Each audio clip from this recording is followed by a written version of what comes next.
Mauna yata ni nga noodles ang mauna yata ni nga noodles ang nakita na ako nga perti kadaghan og bitsin. Awa.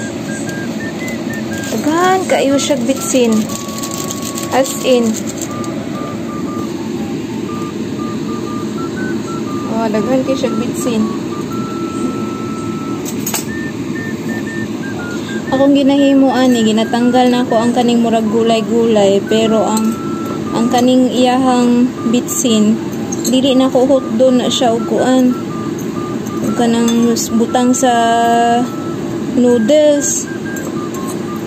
Kanirang mga gulay akong ibutang. Grabe kadaghan siya kuan Daghan siya bitsin Tapos ako na siyang kuan, akong ilabay ng bitsin. Yung niya kadaghan nakagkuan. Ambot siya kay lasa ani niya kung iluto ni siya tanan. Kasagaran na magluto ko ani kay ginatanggal na ko ning mga kuan niya. Kaning bitsin niya. Gamay ra ang mabilin. Na siya. Kuna na siyang ilabay. Ilabay na nako na. O kadaghan kayo iyang bitsin. Labay na nako na yan kuan. Awara gud na unsa nakadaghan Murag isa yata ni kakuan. Duha yata ni ka tablespoon. Nya mura ni iyang murag gulay-gulay Yes, damay na lang ang mabilin nga bitsin.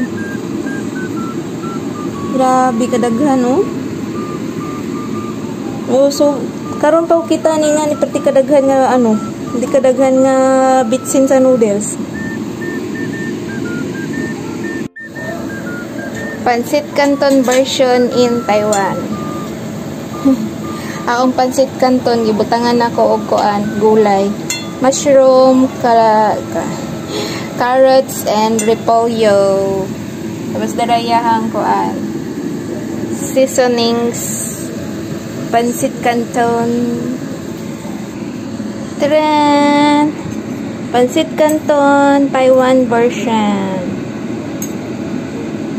Yan na ay gulay, carrots, mushroom, and repolyo. Yan. Dami na siya. Diba? Sarap! Okay, tapos na. Egg na lang ang kulang. Bye!